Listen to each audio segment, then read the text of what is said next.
A continuación, Psicología Ahora.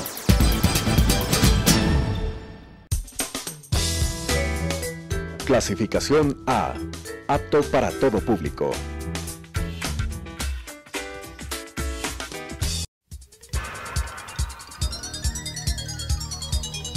Las opiniones vertidas en este espacio por la producción y dirección del programa son de exclusiva responsabilidad de sus autores y de quienes intervienen en ellos.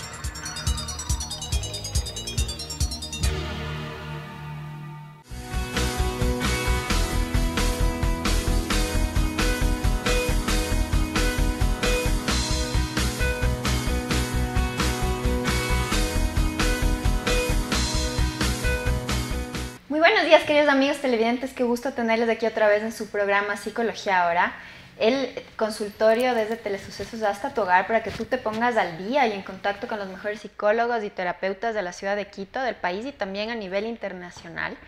Y que tú sepas más o menos qué es la terapia, cuáles son las técnicas que se están usando y cómo resolver ciertos problemas o ciertos temas que hablamos aquí en el programa. A mí me gusta mucho recalcar que actualmente la terapia no debería darse solamente para personas con problemas muy graves, porque ha habido ese tabú, sino que la terapia debería asumirla todas las personas, porque es un proceso bien interesante de autoobservación, de sanación, de crecimiento, de evolución. Creo que tiene también un aspecto espiritual incluso porque nos permite conocernos a nosotros mismos y entender cuáles son nuestras fortalezas, nuestras debilidades, sanar aspectos del pasado, sanar traumas. Pienso que no existe persona que tenga la vida perfecta. Es muy normal en ciertos momentos de la vida tener cuestionamientos, crisis, y es por eso que aquí en Psicología Ahora queremos darte el apoyo a ti que necesitas para que estés informado. Esa es nuestra intención, estar a tu lado todo el tiempo apoyándote e informándote. Les recuerdo que Psicología Ahora pasa los días martes a las 10:30 y el reprise el sábado a las 12:30. Y nos pueden ver en YouTube poniendo Telesucesos Psicología Ahora y ahí van a encontrar muchos de los programas que hemos tenido en los últimos 3 años con variadísimos temas. Hemos hablado sobre depresión, sobre niños, sobre autismo, sobre ansiedad, sobre trastornos alimenticios y muchísimas cosas más. Así que visítenos y sigan la página de Psicología Ahora de Telesucesos. Estoy ahora con una persona muy querida, con mi colega Paula Carrera. Ella es psicóloga clínica y ha venido hoy día a hablar de un tema bien interesante que no lo hemos hablado antes, y es sobre la ambivalencia interna o disonancia cognitiva, como lo diríamos los psicólogos, y es cuando tenemos una contradicción interna, es decir, queremos tomar una decisión, pero no lo podemos hacer porque hay una parte interna que no lo quiere hacer, y entonces hay como un choque en nuestro interior frente a una decisión y frente a muchas veces creencias, pensamientos que ya están arraigados, muy nucleares. Y es un tema que también toca mucho el constructivismo sobre, digamos, esa dualidad a veces del yo ideal y el yo real, ¿no? Porque a veces decimos, yo quiero tener mucho dinero, me invento. Pero hay una parte interna que realmente no quiere tenerlo, porque hay una creencia interna de que el dinero puede ser malo. Y eso se da en muchos aspectos. Yo quiero viajar mucho, pero internamente no lo hago porque tengo miedo o porque no quiero desapegarme de mis amigos o de mi familia, ¿no? O a veces, y muchas personas van también a terapia porque tienen que tomar 2 caminos, 2 trabajos, 2 países, muchas otras cosas más. Paula, qué gusto tenerte aquí. Sí. Bueno, muchas gracias, Adri, por tu invitación. Siempre es un placer para mí venir a este programa. Gracias por tenerme aquí. Y tal como dices tú, la ambivalencia es un campo que, bueno, todos lo experimentamos. Entonces eso es algo que yo quiero compartirles hoy. Es algo que nos une a todos. Todos lo manifestamos en algún momento de la vida o en varios momentos de la vida. Y como dice Adriana, es cuando uno siente algo y piensa algo diferente. O sea, tú estás en como una división entre lo que piensas y lo que haces y lo que sientes. Entonces, no hay una sincronización entre estas 3 áreas, ¿no es cierto? Un ejemplo de esto puede ser cuando estás en una clase. Te gusta mucho esta clase, te gusta el tema, sin embargo, siempre que tienes que ir a la clase, no quieres ir porque te exigen o porque hay algo de la clase que te manifiesta algún disconfort. Entonces, tienes esta dicotomía entre me gusta hacer esto, pero también me produce una emoción un poquito que me inestabiliza. Entonces esa es principalmente la ambivalencia de la que vamos a hablar hoy. Y de hecho, Adri, quería comentarte, y estuve haciendo recién unas investigaciones sobre este tema, y es muy interesante porque ahora los nuevos estudios comentan que la ambivalencia es lo que nos da este ingrediente de evolución y de supervivencia. Y si no existiera la ambivalencia, no pudiéramos tomar decisiones, no pudiéramos crecer tanto espiritualmente como emocionalmente y como cognitivamente. Entonces, sin la ambivalencia no tendríamos esos saltos que nuestro ser da cuando tenemos que cursar algún cambio o la ambivalencia normalmente uno dice, uy, qué feo, estoy experimentando este tipo de emoción, ya quiero que se acabe, ya quiero tomar la decisión, pero a la final esto tenemos que estar agradecidos por tenerlo, porque esta sensación un poquito desagradable de me voy por aquí o me voy por allá hace que demos saltos cuánticos en cuanto a nuestro ser y a nuestra evolución. Entonces, claro, me llamó la atención días pasados que estábamos preparando el tema, el mencionar que esto puede ayudarte a crecer, cuando a veces es una situación que se puede sentir como que te estanca o es complicada. ¿Dónde estaría la parte de crecimiento en esto? Bueno, principalmente el crecimiento vendría en el hecho de las herramientas que tú empiezas a utilizar para manejar esta situación. Entonces, yo puedo hablarte tanto a nivel profesional como personal. Yo he visto en mí y en mis pacientes también cómo estas situaciones de ambivalencia hacen que sí, al momento están experimentando algo que no les gusta o que no están de acuerdo, pero si las personas lo afrontan y dicen, a ver, ok, me siento de esta forma, lo voy a aceptar. Eso es crecer primero. El primero es la aceptación, la ambivalencia produce esta aceptación que es una señal de madurez y de crecimiento. También la ambivalencia te hace crecer de manera que utilizas otro tipo de herramientas para resolver el problema. Entonces no es lo mismo, en este caso, la Paula de 18 años que la Paula de ahora 31 años. La situación hace que uno maneje distinto y si no fuera por la ambivalencia no pudieras saber cómo actuar a lo largo de los años. Entonces, el hecho de estar más envuelto en situaciones donde tengas que tomar decisiones o tal vez cambios que te producen cambios y que al comienzo sí son como un poco un shock, eso te hace que tengas crecimiento más rápido. Claro, y a lo largo de la vida siempre tenemos que tomar decisiones, aunque a veces no sean fáciles. ¿Cuáles serían las pautas a seguir cuando tenemos esa, digamos, ambivalencia interna para saber por qué lado ir, qué señales hay, qué recursos hay para poder decidir lo mejor para nosotros? Bueno, primero, como mencioné, el primer paso es aceptarla, porque normalmente todos hemos pasado por esto que experimentamos alguna emoción que no nos gusta y lo que primero hacemos es evitarla, como suprimirla. Entonces el primer paso sería el aceptar este disconfort, esta nueva emoción, esta sensación. Después de que ya aceptamos esto, verlo más objetivamente. Alguna estrategia que puede funcionar mucho es la escritura. Tú puedes utilizar la escritura como herramienta en donde pones las situaciones, lo que está pasando de manera más objetiva, sin tanta emoción, y de esta forma tú puedes tomar las decisiones de una manera más asertiva y también más resiliente. Entonces, creo que es una herramienta que funciona bastante. Y el hecho también de conversarlo con personas que tal vez hayan pasado por esta misma situación es bueno. No el abrirse con muchas personas porque luego te confundes más, pero tal vez con una persona de confianza o tal vez tu terapeuta o tal vez hay incluso redes de apoyo en ciertos temas que pueden ayudarte porque son profesionales que en el tema específico hay muchas personas como tú que están cursando esa situación. Una que se me viene a la mente es, por ejemplo, los chicos cuando tienen que decidir entre quedarse a estudiar aquí o estudiar afuera. Y la verdad, en esa edad, cuando esto más o menos es a los 18, sí se alteran mucho. Entonces hay una parte que es el counseling vocacional en donde hacen incluso estos cursos de cómo ayudarte a tomar la mejor decisión, pero que no experimentes como algo malo, sino más bien que disfrutes de esta transición, y ese sería el cuarto paso, disfrutar y decir, acepto este cambio, ver los elementos positivos, sentir mucho tu cuerpo, porque tu cuerpo es una brújula también que te puede dar muchas claves que solo tú las puedes seguir. Entonces, en resumen sería aceptar primero, luego ponerlo de una manera más objetiva, por la herramienta de la escritura puede ser también dibujos y cosas así más concretas. También compartirlo con alguien de experiencia o con alguien profesional o con alguien que tú te sientas cómodo. Y la cuarta sería disfrutarlo y decir, ok, agradezco por esto. Todo, si nosotros vemos como una situación de aprendizaje y de evolución, lo vemos con diferente lente.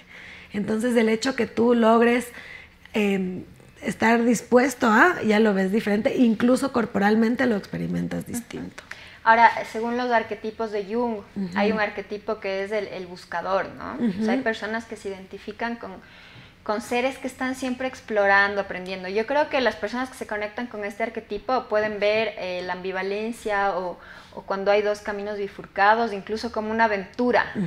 Todo el tiempo tengo que aprender, todo el tiempo tengo que conocer. Exacto. Pero también hay otras personas que tienen más un tipo con el que se identifican que es un poco más con certezas, ¿no es cierto? O sea, el rato que viene una cosa que les saca de su zona de confort, realmente les puede producir mucha ansiedad, ¿no? Entonces aquí depende mucho también filosofías internas, creencias, la personalidad, el temperamento, el contexto con el que se han criado, ¿no? Exacto. Bueno, cada persona, como siempre comentamos, es individual. Entonces sí tenemos que ver qué tipo de herramientas funcionan para cada persona. Y pienso que el hecho de la ambivalencia, como lo experimentamos todos, entonces es un viaje, ¿no? Cada persona va viendo qué te funciona y qué no. Porque como tú dices, Adri, sí puede pasar que también se refleje y se da una crisis en estas etapas de ambivalencia.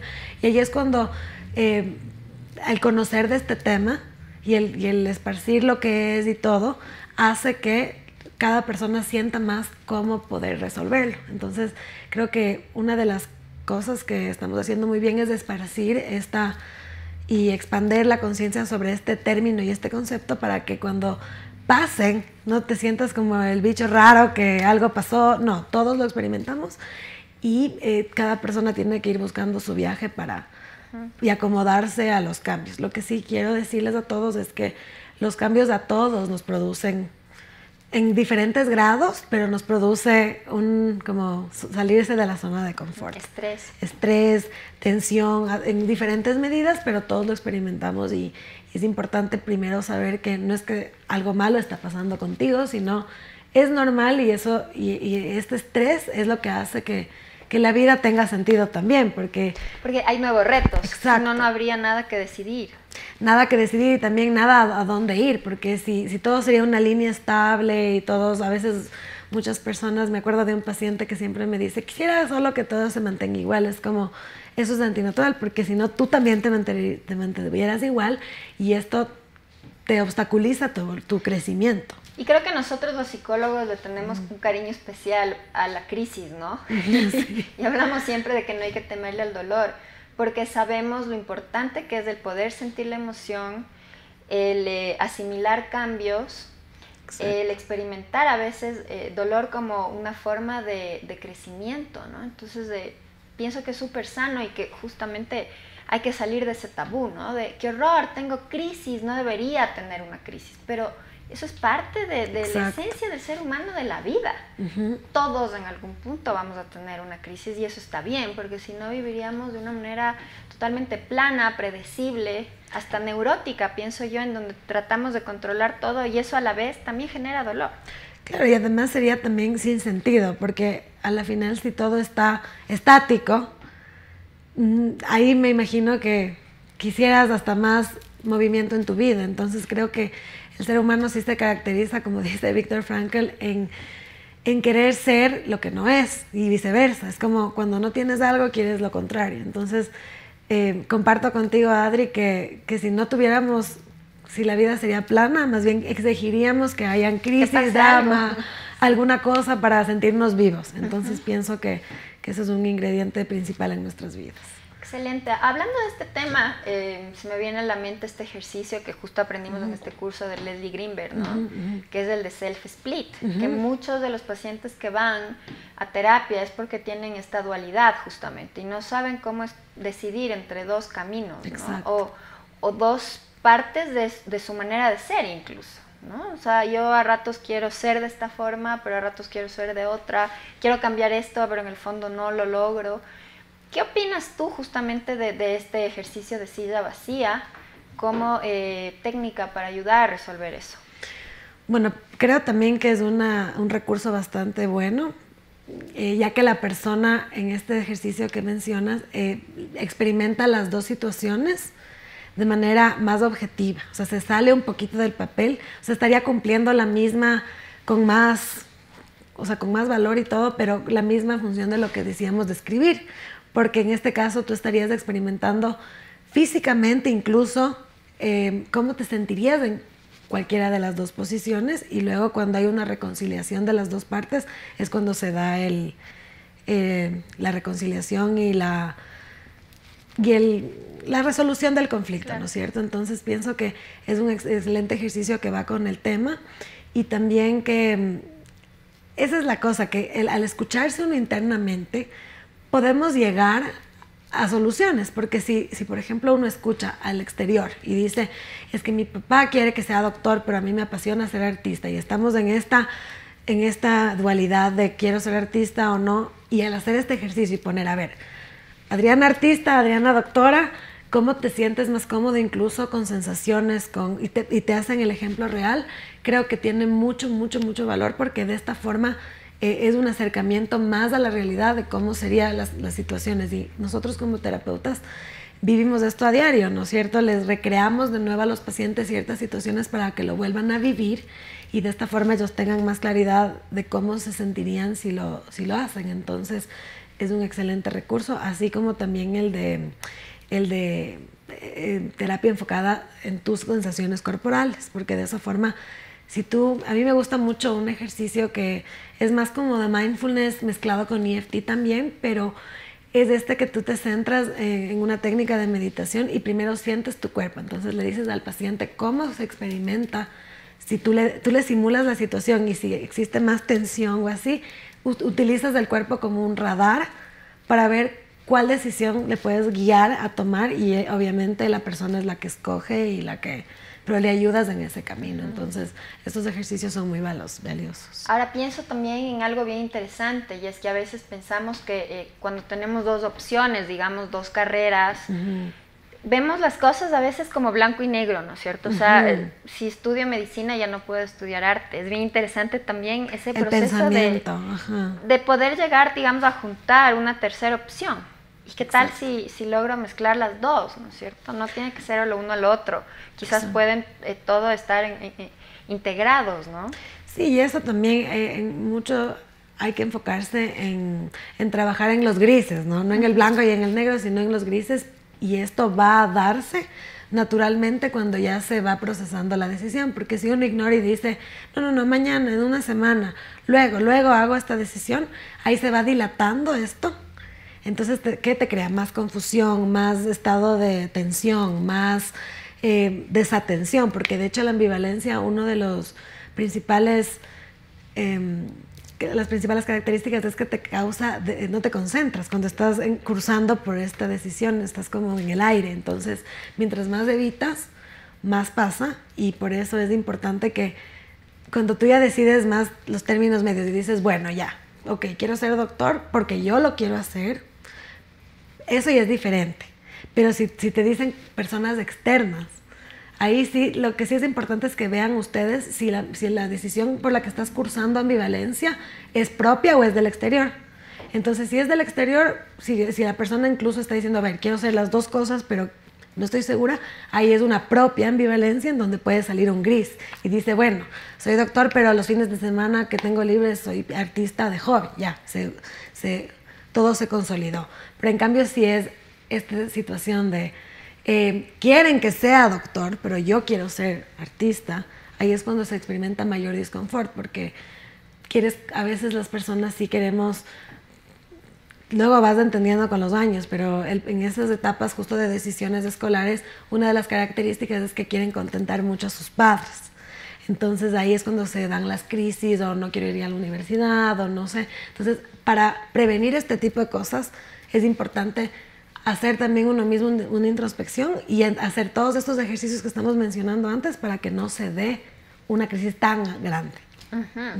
Y pienso que esto es bien importante porque hay muchas personas que cuando van a terapia van a trabajar justamente ese conflicto entre el ser auténtico y el ser esperado por el exterior, ¿no? Entonces, por ejemplo, la persona va a terapia porque dice, no me gusta mi trabajo, odio mi trabajo, vivo estresado, ¿no es cierto?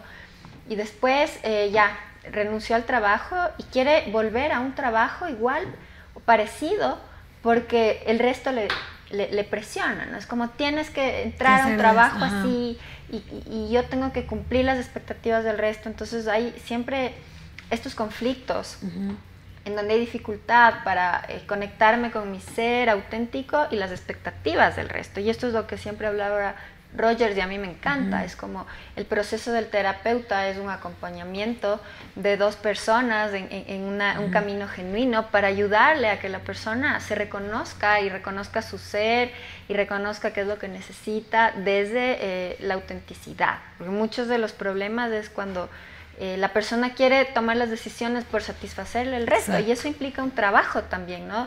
¿Por qué necesito satisfacer las expectativas externas? ¿Por qué no puedo ser yo? ¿Por qué me siento inseguro cuando el resto opina diferente a mí?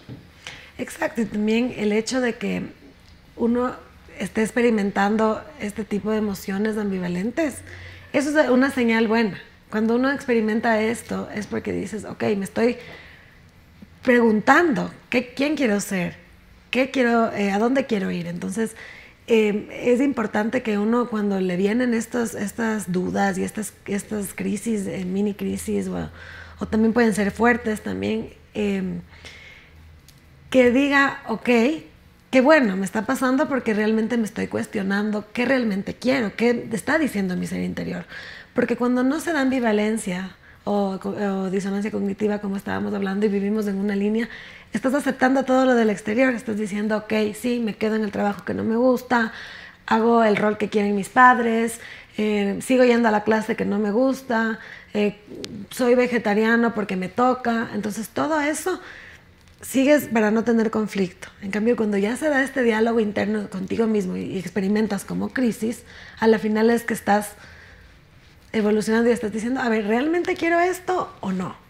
Entonces ahí es cuando estamos creciendo y uno tiene que utilizar las herramientas que tiene y también descubrir nuevas, como tú dices, guiada por el terapeuta puede ser, o por uno mismo, y en este viaje que nosotros les acompañamos, y me siento también muy afortunada de hacerlo, en donde la persona se vuelve a descubrir y dice, ok, sí, entonces creo que esto, ya no tengo ambivalencia con esta decisión porque esto viene de acá y no de mí. Entonces se resuelve el conflicto y dices, esta es la decisión. Y ahí experimentas la calma. Entonces, y creo que es bien interesante el proceso terapéutico porque el psicólogo es una persona que da aceptación genuina. Entonces tú le permites a la persona en un espacio ser real, ser sincero. O sea, el paciente te puede hablar de lo que sea y tú no le vas a juzgar. Y eso a veces es difícil afuera, ¿no? Porque el rato que el paciente se siente contenido y dice, puedo ser yo, o sea, realmente puedo tomar esta decisión que en mi exterior nadie acepta, o mi familia siempre me ha criticado, ha presionado, se da un florecer. Claro que también en ese florecer pues hay un camino de empoderamiento para poder decir no a veces a las expectativas externas o familiares. Exacto, y además también uno tiene que estar muy metido en sí mismo. Yo les aconsejo a todos que es difícil, no es que uno lo puede de la noche a la mañana, pero traten siempre de preguntarse, hacer este ejercicio en donde te preguntas y dices, ¿realmente quiero yo esto? ¿O es algo del exterior? Incluso en la comida, a veces uno solo quiere comer algo y a veces ni siquiera es porque tiene hambre. Esta es la misma semejanza. Y a mí me gusta poner este de ejemplo porque así también son con las cosas del ser. Uno a veces cree que este trabajo, como tú dices, tiene que hacerlo porque en la sociedad dicen que este patrón debería seguirse y al final eso no es lo que alimenta tu alma. Entonces igual con la comida, a veces uno solo lo hace por ósmosis, estás así como, sí, ok, me como, y al final ni siquiera quieres eso, sino que es una manera, una fuga o un desfogue de otra emoción que está por ahí diciéndote, oye, tienes que estudiar para el examen, oye, ya decide si quieres continuar o no esta relación. Entonces, ¿qué hacemos? Apagamos eso con otra acción. Entonces, de eso también uno tiene que estar consciente de uno mismo, si realmente lo que está haciendo y lo que está actuando en su vida es lo que quiere, porque si no, vamos a estar en piloto automático por ahí y a la final ni siquiera es lo que te apasiona y te hace feliz. Qué interesante tema, Paula. Muchísimas gracias por tu tiempo. Me gustaría que dejes alguna información de contacto si quieres para que alguna persona quiera hacer terapia contigo o se comunique. Sí, bueno, muchas gracias de nuevo, Adri, por la invitación. Ha sido un gusto. Les dejo mi correo. Mi correo es paulacarrer@gmail.com. Y bueno, también les dejo mi número de teléfono, es del 0998-03-3386. Ahí me pueden contactar y podríamos coordinar alguna cita. Muchas gracias. Qué gusto, muchísimas gracias. Espero que les haya gustado el programa del día de hoy. A mí me encantó y nos vemos la próxima semana con más de Psicología Ahora.